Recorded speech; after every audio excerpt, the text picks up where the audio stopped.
Сайн байцгаана уу үзэгчид та бүхэндээ лав гарагийн мэндийг айлтган дэвшүүлж байна. DBS-ийн мэдээний албанаас орой бүрийн 19 цагаас шинэхэн мэдээлэлтэйгээ уулздаг Төмөсийн мэдээллийн үйлбэрийн ээлжид дугаараараа өнөөдрийн орон нутагт болж өрнсөн онцлог үйл явдлын мэдээллүүдэд танилцуулъя. Эхний мэдээ.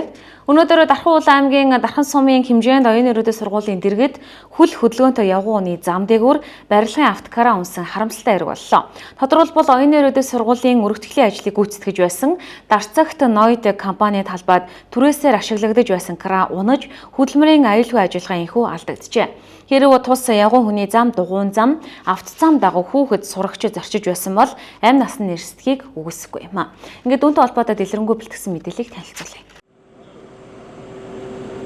За үзэгч та бүхэндээ DBS-ийн хамт олон мэдээллийг иргэдийн гомдол саналын дагуу шуурхай дуудлага авч яг одоо Дархан Улаан аймгийн Дархан сумын 9-р багийн нутаг дэвсгэр оюуны ерөөдөө цогцлбор сургууль за Хэтийн хорооллын замын яг эсрэг талд энэ оюуны ерөөдөө цогцлбор сургуулийн өргөтгөлийн барилгын ажил явагдаж байх үед барилгын том кран зам дагуу наалж одоо унсан энэ нөхцөл байдлыг сурвалжлан үзүүлэх гэж байна. Хамгийн гол анхаарал татж байгаа зүйл нь энэ барилгын кран яг явган хүний зам дугуйн зам гээд маш эрсдэлтэй нөхцөл байдалд бол ингэж унсан байгаа. За дээрээс нь та бүхэн илүү дэлгэрэнгүй харвал тийшээ автозам руу ингэж наалж унж орж ирсэн гэдэг маань хэрвээ энэ доогуур ямар нэгэн байдлаар сурагч хүүхдүүд, бага насны хүүхдүүд ямар нэгэн байдлаар одоо чимээ, дуу анирт одоо илүү сэргэг байдгүй хүмүүс явж исэн болвол тэ амь насны эрсдэх, эрүүлэн дээр охирох юм эрсдэл одоо бүрэн байсныг та бүхэн харж олно. Дээрээс нь яг тэр хэсэгт бол автомашин хэрвээ явж исэн бол автомашин дээр нуурж одоо унах юм өндөр эрсдэл байсан байна. За яг одоо бас энэ мэргэжлийн хүмүүс ирээд газар дээр нь ажлыг бол хэрэгжүүлэн ажиллаж байгаа юм байна. Яагаад бас энэ барилга барьж байгаа, бүтээн байгуулалт хийж байгаа компаниуд ийм одоо ажилдаа хариуцлагагүй хандаж байгаа мэ те барилгын аюулгүй ажиллагаа дүрм журм стандарт хэрэгжилт ерөөсөө хангагдахгүй байгаагийн нэг жишээг энэ одоо кран унсан жишээ гэж хэлж болохоор байна. За яг одоо энэ яг асуудал дээр Дархан Улаан аймгийн газрын харилцаа барилга хот байгуулалтын газрын барилгын асуудал хариуцсан ахлах мэргэжилтэй ариун болд ирсэн ажиллаж байгаа юм байна. За та яг ирээд нөхцөл байдлаа танилцж байгаа хаа. Одоогийн байдлаар ямар мэдээлэл өгөх боломжтой?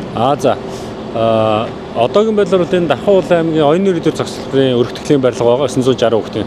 За энэ барилга дээр гүйцэтгэгч компани манай Дархан үйл ажиллагаа явуулдаг энэ караныг түрээслээд энэ арамтуурыг зөөн байршуулах ажил хийгдчихсэн юм байна.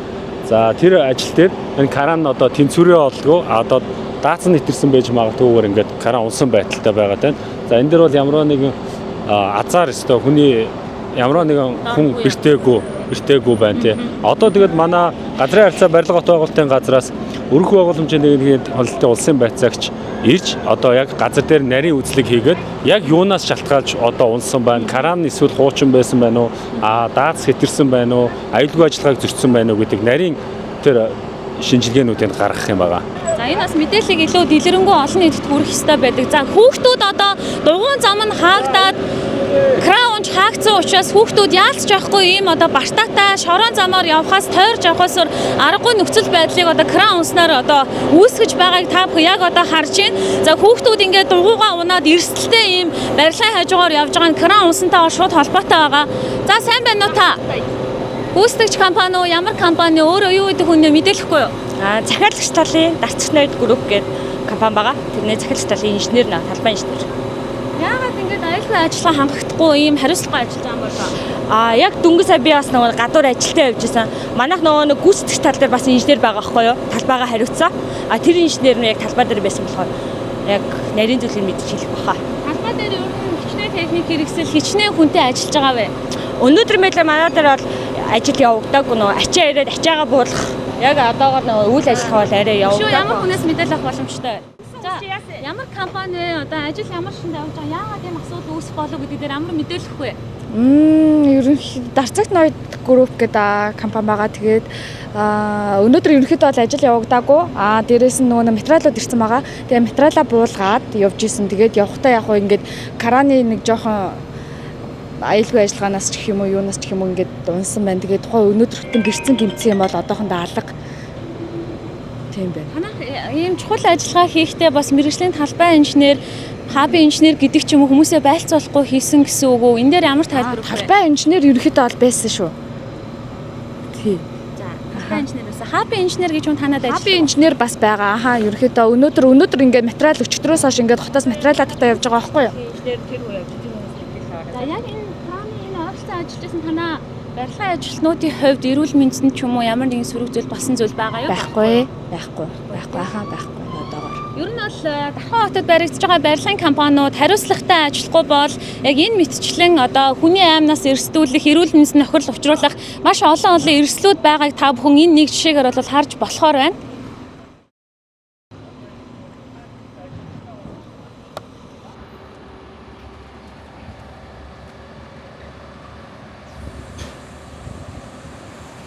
Барилгын ажил явагдаж байх явцдаа одоо аюулгүй ажиллагаа алдагдаж кран улсын нөхцөл байдал дээр бол азар дэрэгт нь сурагч хүүхдүүд явж байгаагүй. Тэг ингээд машин ч ихсэн одоо явж байгаагүй юм одоо азтай гэх нөхцөл байдал. Гэхдээ магадгүй бага насны хүүхдүүд явж ирсэн бол эрүүл мэндэд шууд одоо занлахын юм нөхцөл байлгаа. Тэгэхээр хуулийн хүрээнд яг иймэрхүү тохиолдолд ямар хариуцлага хүлээлгдэг дүрм журм үйлчилдэг вэ? За одоо азар бол энэ хүний амнаас болоод хүн бэртээгүй учраас энэ дээр цагдаагийн байгууллагаас сая бол ирээ явсан тээврийн цагдаагийн албанаас ирж аваад энэ замын хөдөлгөөний аюулгүй байдлыг хангаж ажиллаа гэсэн үүрэг чиглэл өгөөд хамгаалтын тууз болоод энэ хөдөлгөөн зохицуулах ажилтан гаргаад ажиллаа гэсэн үүрэг өгөө явсан байгаа. За цагдаагийн гадраас бас ирж нэмэлт мэдээлэл шалгалт хийх баг.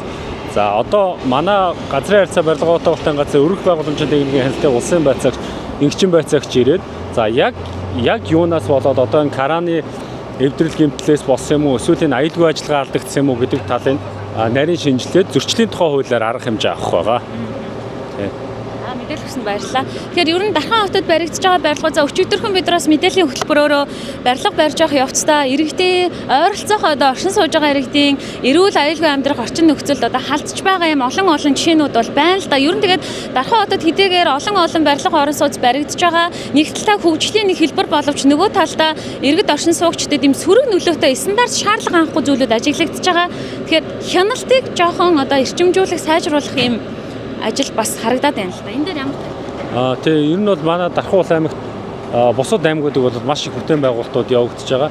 За энэ дээр бол одоо иргэдээс ирүүлж байгаа нэг гомдол нь бол одоо энэ машин явах үед тоос шороо босдог, гэр орондоо одоо тоос шороо их орж ийнэ гэсэн гомдол маш их ярьж байгаа. За бид нар бол эндээс орон нутгаас авч байгаа арга хэмжээ бол гүйцэтгэгч байгууллагуудыг аль болохоор энэ овц гарсан дээр бутлсан хайрга дайрга асгаад за хөдөлгөөн эрчим ихтэй үед услага хийгдэх шаардлага тавьж байгаа. За услага яг хийж байгаа боловч яг тухайн үедээ услага хийгдэх буцаж хатаад байгаа нэг тийм асуудал байгаа. Тэгээд ер нь бол манай байгууллагын зүгээс бол гүйцэтгэгч байгууллагуудыг хайрга дайрга асгаад услага хийгдэх шаардлагууд тогтмол тавьж байгаа. За баярлалаа. За үзэгч та бүхэндээ бид яг энэхүү асуудлыг дараа нь иргэн сурвалжлах болно.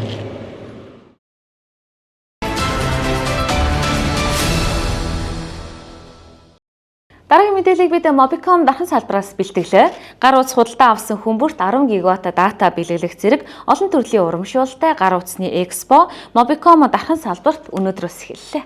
Урамшууллуудыг зарлж байгааг илүү дэлгэрэнгүй яваа. Дарханчуудтай зориулан Mobicom Дархан салбараас Apple, Samsung, Huawei, ZTE, Honor зэрэг дэлхийн шилдэг гар утаснууд болон дагалдах хэрэгслүүдийн урамшуулалтай Expo худалдааг 5 дугаар сарын 21-ээс 5 дугаар сарын 22-ны өдрүүдэд зохион байгуулж эхэллээ. Энэ өдөр гар утсыг зээлэр болон бэлнээр авсан бүх хэрэглэгчидтэй зориулан 10 гигаватт датаг бэлэн төхөөс гадна гар утасны XPL наалт кейсийг бэлгэлж байна. Супер шагналын тухайд тухайн өдрүүдэд гар утас худалдаа авсан хэрэглэгч дундаасаа дахин гар утасны ялагчийг тодруулж байна. Мөн ерхий боловсролын сургуулийн дунд ангийн сурагчдын дунд ZTE Nubia брендийн нэрэмжит гар зургийн уралдааны зохион байгуулж байгаа бөгөөд шилдэг зургийн эзнийг ZTE Nubia брендийн гар утас хүлээж байна. Үүнээс гадна Mompay лизинг үйлчилгээгээр бүх төрлийн 10 сая хүртэлх үнийн дүнтэй гар утсаа уян хатан нөхцөлтэй урьдчилгаагүй өгч байна. 5 дугаар сарын 19-наас 5 дугаар сарын 23-ны хооронд худалдан авалт хийж тохиролд оролцсон ZTE гар утасны эзэн болох боломжтой гэлээ. Худалдан авалт бүрт бэлэгтэйг онцолж байна.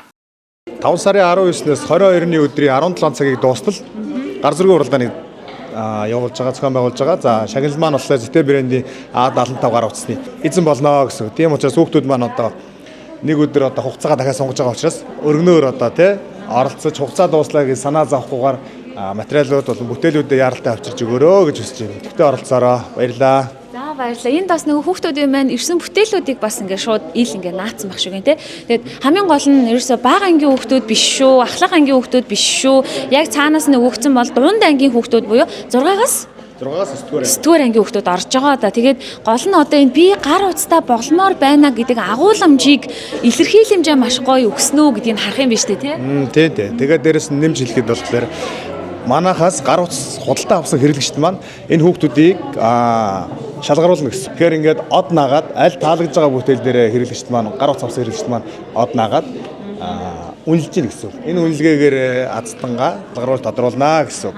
За тэгэхээр илүү л эрт одоо өгүүлтэй илүү өндөр магадaltaй. Тэгэхээр магадгүй зэтэй брендийн тийм ээ А75 ухаалаг гар усны эзэн болох боломж хүүхдүүд нь байгаа юм байна шүү гэж хэлмээр байна. Манай салбараар үйлчлэгээ авж байгаа хэрэглэгч дундаасаа 3 Азтай асуулт хариултын тэмцээн зохион байгуулах 3 Азтан гарын бэлгээр шагнах гэж байна. За манай гарын бэлэг байна. Зэтэй брендийн чихвч байна. За Азтын маань болохоор өргөө гифт карт байна гэсэн үг.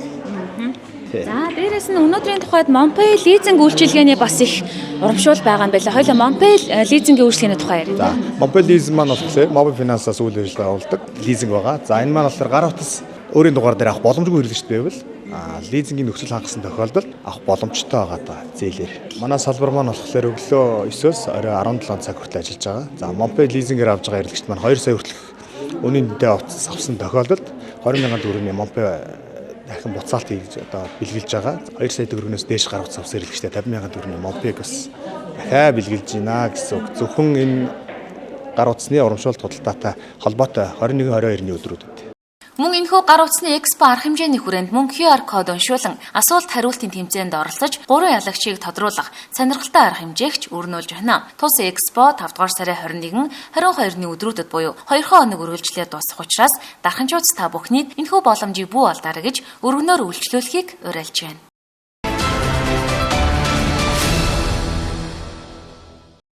Хөтөлбөр өргөшин та бүхэндээ хүрж байна. Мэдээллийн хөтөлбөрийг одоо олон улс худалдааны төвийн шинэ өргөтгөлөөс бэлтгэсэн бизнес мэдээллийг илүү дэлгэрэнгүй танилцуулах гэж байна. Тодорхойлбол Монгол Улсын 2 дахь нийслэл Дархан хотноо өдрөөс өдөрт томоохон бизнесийн компани байгууллагуудын шинэ салбар шийшээлээ даран нээгдэж байна. Энэ бол Дархан хотын хөгжлийн илэрхийллийн нэгэн тод жишээ юм а.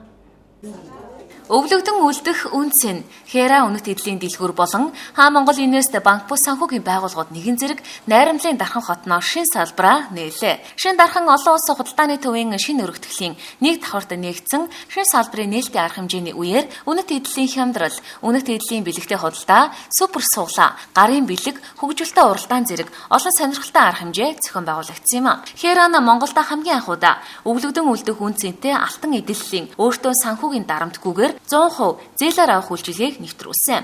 Алт бол дан ганц гоёл чимэглэл биш, энэ бол хөрөнгө үнц юм билээ. Тэдний хамгийн гол зорилго бол тав тухтай орчинд сорьцын чанарын баталгаатай өөртөө таалагдсан үнэт эдлээ сонголтоо хийж, урт хугацааны зээл болон хүү шимтгэлгүй зээлийн нөхцлөд сонголтоо хийж, санхүүгийн дарамтгүйгээр үнцэнтэй хөрөнгийг өөртөө бий болгох цаг зөвлөлтийг нэг дор төвлөрүүлсэн байдаг. За Хаа Монгол Инвест банк санхүүгийн байгууллага маань 5 салбар нэгтээ 60 гаруй ажилчтайгаар үйл ажиллагаа явуулж байна.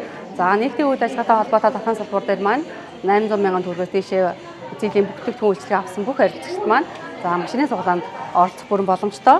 За 5 сарын 21-ээс 7 сарын 31-ний дуустал 2 сарын хугацаанд та манай нийт зээлийн бүтээгдэхүүн үйлчлэг маань урамшуулалтаа байгаа учраас та бүхэн манайхаар өргөнөөр үйлчлүүлээрэй. Дарханчууц та бүхэн хүссэн үнэт эдлээ 100% урьдчилгаагүй зээлээр газар дээр нь шийдвэл авах боломжтой. Бүх төрлийн хөрөнгө барьцаасан зээлийг хүү бага хугацаа урт нөхцлөөр авах боломжтой. Хаа Монгол Инвест банк бус санхүүгийн байгууллагын тухайд үнэт эдлийн лизингийн зээл, хэрэглээний лизингийн зээл, автомашин худалдан авах зээл, автомашин барьцаасан зээл, үл хөдлөх барьцаасан зээл, дугаар барьцаасан зээл зэрэг харилцагчийн хэрэглээг бүрэн хангасан олон төрлийн зээлийн үйлчилгээг 2020 оноос хойш амжилттай үзүүлж байна. Хера үнэт эдлийн дэлгүүр маань Монголда анхудаага алтманид үнэт эдлийг санхүүгийн дарамтгүйгээр 100% урьдчилгаагүй лизингээр газар дээр нь шийдвэрлэн олгодоороо даваа талтай өөрөөр хэлбэл та өвлөдөн үлдэх үн цэнийг өөртөө бүтээнэ гэсэн үг. За манай Хера үнэт эдлийн дэлгүүр маань өнөөдөр Дархан дахь шинэ салбараа нээж байгаа. За шинэ салбарын нийтийн урамшуулалттай холбоотой супер суглааг зарласан байгаа. За супер суглаанд маань BYD Destroyer 05 седан загвар автомашины эзэн болох боломжтой. Суглаанд оролцох нь бол маш энгийн. Та хэрэг дэлгүүр дээрээ ирээд хүссэн үнэт эдлээ 100% урьдчилгаагүй лизингээр худалдаа авалт хийгээд, билүү худалдаа авалт хийгээд, мөн аппликейшнаар худалдаа авалт хийгээд 800 сая төгрөгөөс дээш худалдаа авалт хийсэн тохиолдолд нэг суглааг танд бэлэг болгон өгөх юм. Та суглаанд 12 сарын 31-нд тодрох учраас та ерөөсөө яарах шаардлага байхгүй. Хэрэг дээрээ хүссэн үедээ ирээд зээлээ судлуулад 100% урьдчилгаагүй лизингээр хүссэн үнэт эдлээ газар дээр шийдэл авах боломжтой байгаа шүү. За манай хаяг байршил маань болохоор олон улсын худалдааны төвийн нэг давхарт Херонт эдлийн дэлгүүр маань та бүхэндээ илүү ойртохоор тархас салбартаа шинээр салбараа нээсэн байна. Херонт эдлийн дэлгүүр маань 4 улсаас үнэт эдлээ оруулж ирдэг байгаа. Солонгос, Түрк, Сингапур, Монгол улсын үнэт эдлүүдийг сорьцын баталгаатай, чанарын баталгаатай газар дээр шууд зээлээр шийдвэрлэн олгож байгаа гэсэн үг. За Херонт эдлийн дэлгүүр маань мөн Улаанбаатар хоттой төв салбар маань байршиж байгаа. Нисдэг машины хажууд Ялал плазагийн 3 давхарт байршиж байгаа. За мөн Ховд аймагт маань байршиж байгаа. Утгагүй Эрдэнэт хотод бас манай Херон дэлгүүрийн салбар маань нэгдэх болно. Тэгэхээр та бүхэн маань дархан салбар дээр ирээд хүссэн үнэт эдлээ өөрийн болгож аваарай. Шинэ салбарын нээлттэй холбогдуулан Дархан улаан аймгийн харилцагчдад зориулан бүх төрлийн барьцаат зээлийн нөхцөлд 2 сарын хугацаатай урамшуул зарласан бөгөөд харилцагч та бүгдийг 5 дугтаар шинэлэг орчинд хэрэгцээндээ тохирсон зээлийг таадаа нөхцлөөр судлуулан автомашины хонжиртай суглаанд оролцохыг урьж байна. Хера үнэт эдлийн дэлгүүр болон Хаа Монгол Инвест Банкус санхүүгийн байгууллагуудын хаяг Шинэ Дархан олон улс худалдааны төвийн шинэ өргөдлийн нэг давхарт байрлалтай. Харилцах утасны дугаар 70 10 81 18 80 54 22 21.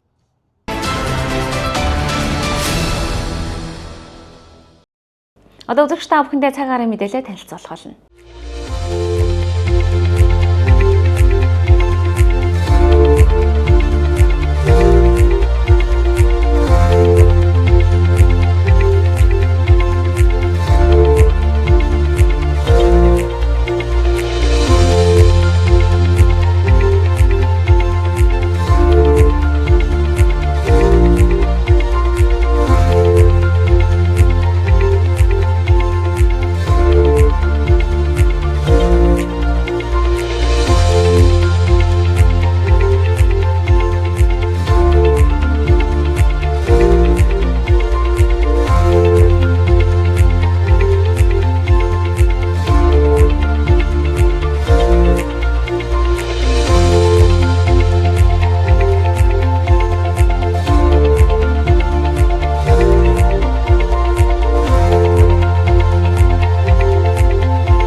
Бид та бүхэндээ өнөөдрийн орон нутгийн чанартай онцлог мэдээлүүдийг хүргэлээ. Маргааш шинэхэн дугаараараа эргүү уулзъя, баяртай үзэгчдээ.